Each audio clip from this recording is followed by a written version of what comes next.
Hi, I'm Nathan and I'm going to be taking you through some STAR-CCM tutorials. In the last video I showed you how to import geometry from CAD, and I'm starting this video by importing the same geometry from the last video. This video will go over how to generate mesh on STAR-CCM.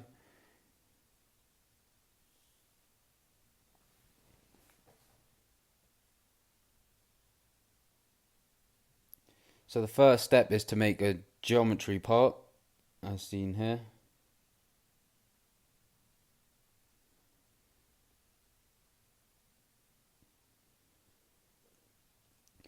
Throughout this video you're going to see me making a few scenes. This is just so that we can visualize what's going on. The first scene being the geometry scene, and as you can see here, we can see this annulus shape. So what I'm doing here is I'm splitting up the surface into different surface parts.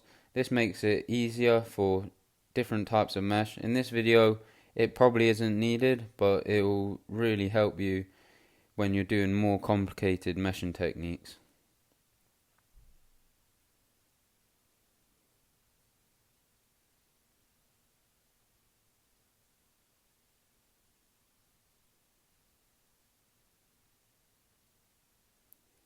So we're going to need to generate some regions so that we can create these mesh.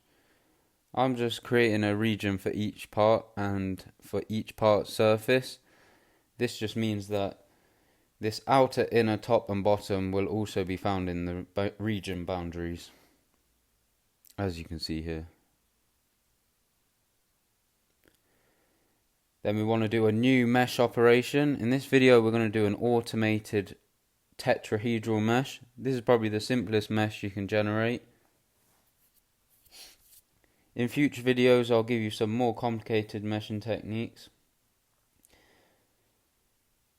So as you can see here, there's many options in the default controls, and then you can also do some custom controls. The only thing I'm going to change here is the base size so that it fits some elements across this annulus shape.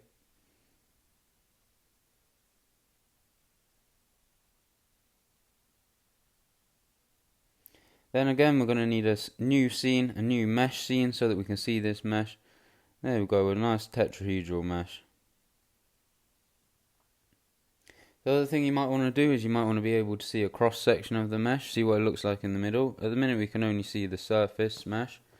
So here we're going to create a plane in the derived parts, and this is going to be the plane that we visualize the mesh on.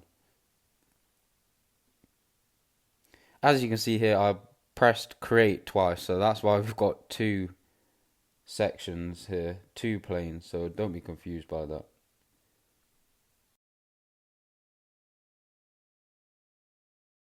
There we go, you can see the middle of the mesh.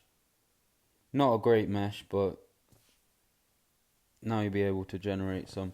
And then if you play with the settings in the automated mesh, you can create much better meshes. Thank you for watching this video. I hope it's been helpful.